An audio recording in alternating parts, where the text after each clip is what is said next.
It's hard to believe that we are already nearly 2 years after Avengers Endgame, but finally we have a continuation in the MCU, this time with Wandavision, which is available only through Disney Plus, I believe. Join me as I review the whole show from episode 1 to 9.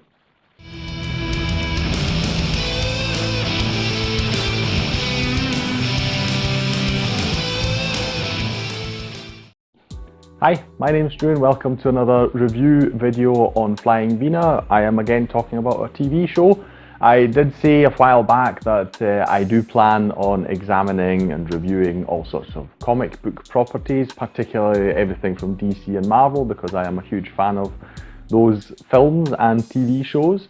So finally we have returned to the MCU. We have Wandavision, which I decided I'll wait till the show's over to do a review on the whole thing. I saw online that many people did a review for each and every episode, which is of course okay, which is fine, particularly because a new episode airs every week, so that makes sense. It's just I didn't want to talk that much in so much detail about the show, also because you can only really do it when you address spoilers. Speaking of that, this review is generally spoiler free, although at the end of it I will discuss some spoilers of it because it is a lot of fun with this show, I feel. What is it about? Well, as the name implies very heavily, it is all about Wanda, so Scarlet Witch, Wanda Maximoff, and the Vision that we know. And this is not a spoiler because he's in the name, he's in the trailers and everything. Yes, while he died, of course, in Avengers Infinity War, Vision is back. The question is, of course, how is he back? Why is he back? What's going on? That is what we explore in this series. So don't worry, I'm not going to spoil that for you. But generally speaking, it's about the two of them and their life. We don't know what's going on. I'll say straight off the bat, if you are somebody who finds this show a bit difficult to get into, especially in the first 2 episodes, I would highly recommend to stick with it.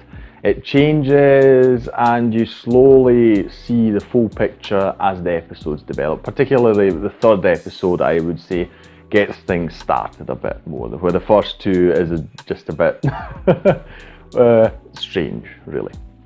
Generally speaking about the TV show, it's got this sort of sitcom nature, I'll call it. You see that in the first 2 episodes. What is interesting, and I think this is a great concept, they've taken a decade of TV and used it for each episode.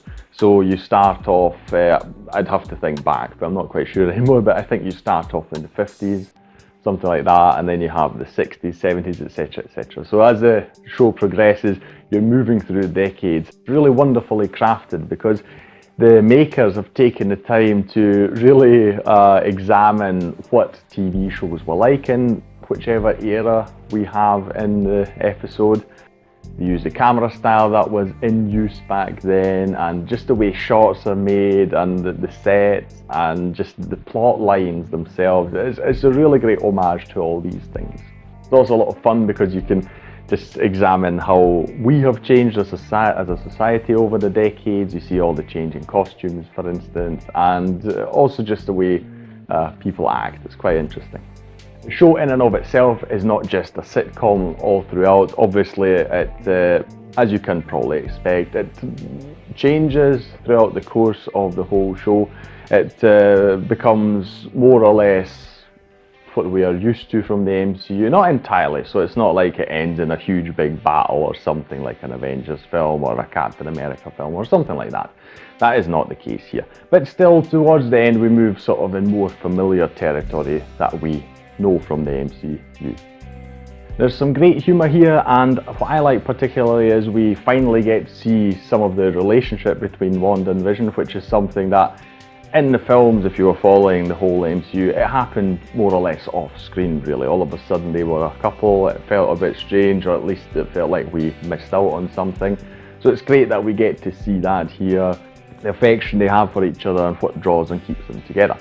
So that is great, I really like that. Also, I like that Disney is obviously getting a bit more experimental with their Marvel properties. Obviously that makes sense. We had the big conclusion, I'll say, to the Infinity Saga in Avengers Endgame. It makes sense that now that everyone is really familiar with all sorts of comic booky stuff, that we can explore a bit more and do the even stranger things. It's funny to think back that when Guardians of the Galaxy came out, I don't know, was it 7 years ago? I'd have to check. That was a really strange property. Now it's really standard fare even. So it's great, and this series is definitely weird. Like I say, that you've got the whole concept of the sitcom thing moving through the decades. You're wondering what on earth is going on. What are these two doing here? You can tell that something is off about the town. They live in Westview, the town is called. And yeah, not everything is as it appears to be. Again, don't worry, I won't spoil it for you. But even as the viewer, you just feel that this is really strange. Again, stick with it because it gets really interesting, and as you know and see in other properties, of course, we get other characters popping up. That's what's so great about a shared universe. You get all sorts popping up, characters that you may like, may not like, but we get to see them again in minor roles. It also has probably one of the most stunning cameos that I've seen in the MCU now. If you're often online in comic book circles, you will have seen this pop up. It's about episode 6 or 7, I believe. They planted many decoys in the series just to keep people guessing, to no avail. I feel it should also be mentioned that the two main characters, played by Elizabeth Olsen and Paul Bettany, they do a magnificent work. I feel it's great that they've got this show that focuses just on them, because typically in the films, of course they were there and they appeared more, but we were less familiar with them. So I think it's great that they get these moments to shine, and the two actors really do a great job to show us this relationship and how much they care for each other. The ending, again no spoilers, makes me really interested to see what's coming for the MCU, because as I said, we are exploring more strange avenues, and the ending definitely makes you wonder what is going to happen next, because we are obviously adding more elements, I'll call it, to this universe, so we're getting familiarized with more and more strange things as it continues. So I would highly recommend that you explore this. If you have Disney Plus, give it a shot. Like I say, stick to at least episode 3 and 4. If you still don't like it, then it might not be for you. But I really enjoy having something a bit different from the MCU. We'll come to a small spoiler section now, so if you don't want anything about WandaVision spoiled for you, I would suggest that you click away, return to this video once you have seen it and want to hear some of my thoughts on the spoilers. This is your big spoiler warning.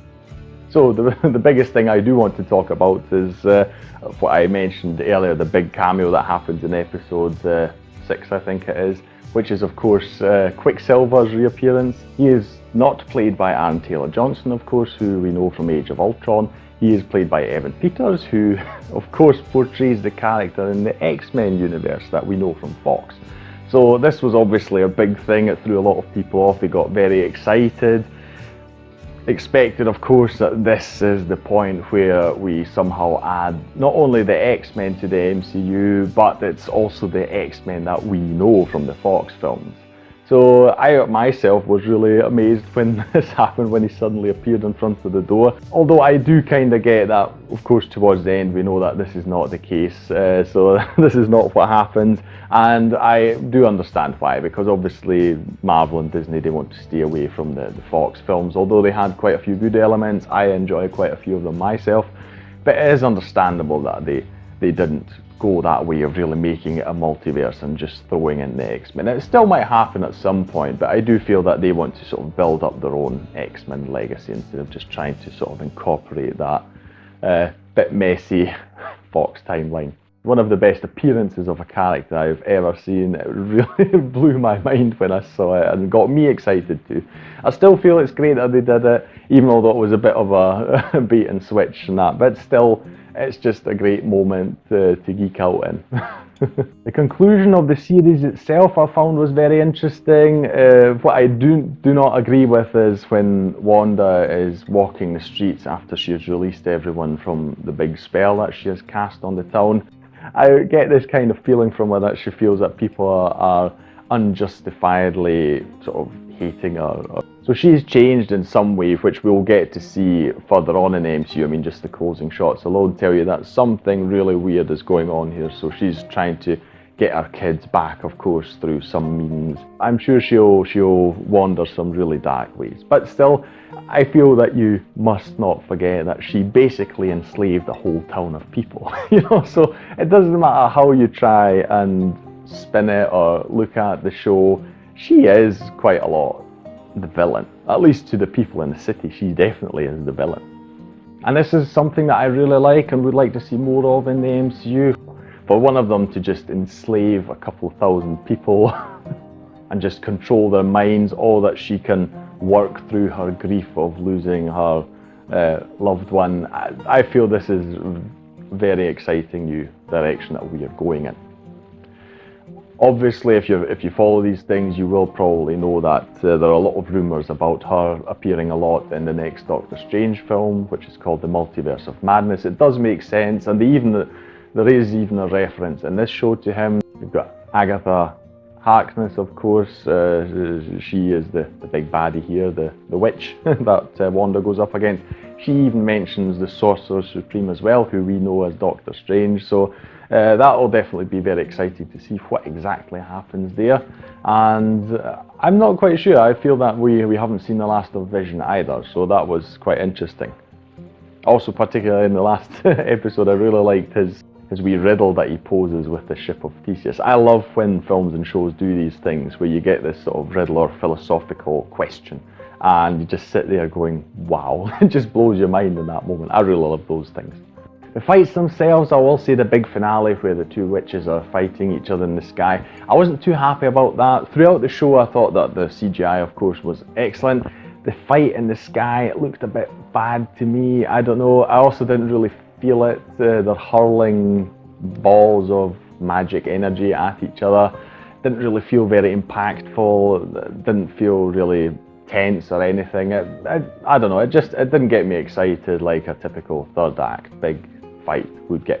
I don't actually see why it was necessary for them to put in here. I suppose they were going along the lines of, well, it is an MCU property and so we have to do the things a bit that people are used to. I feel that they could have maybe resolved it in another way without having to put that in, because again, the fight didn't really do much for me. In that way, the fight scenes between the two visions were more interesting. Also exciting to see a new character, of course, with Monica Rambeau. I believe her comic book name is Phantom, and it's quite obvious that she is going to be sent up to, I believe it's of course Nick Fury, who's up in that space station. I can't remember which film it was in the post credits that we saw him in, where he was on this space station. I feel it's safe to say that was him who Monica Rambeau is going to encounter next. So overall, I really liked it. I enjoyed it throughout the decades, the kids and what they are doing, and then you have the Malcolm in the Middle reference, and just all the decades and just the way it was shot. I really loved that. I love the whole concept of the show. I think it's great for at the start you're just thinking, wait a second, what is this? This is too weird. Why are we doing this? Why should we be interested? I do hope that they don't weird out too many of the casual viewers of the MCU. But as someone who's not a casual viewer, I really enjoy that it's getting weirder, because that's definitely something I love to see in comic book properties.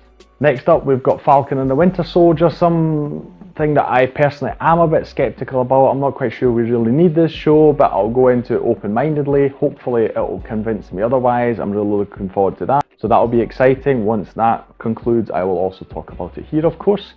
For now, I'll thank you for watching this review video on Flying Wiener. Leave a like if you enjoyed it. Subscribe to the channel for more videos in the future. The next one will be a film review again. I know I did a few TV show reviews now, but the next one will be a film review once more. And I will see you in the next one. Take care. Bye.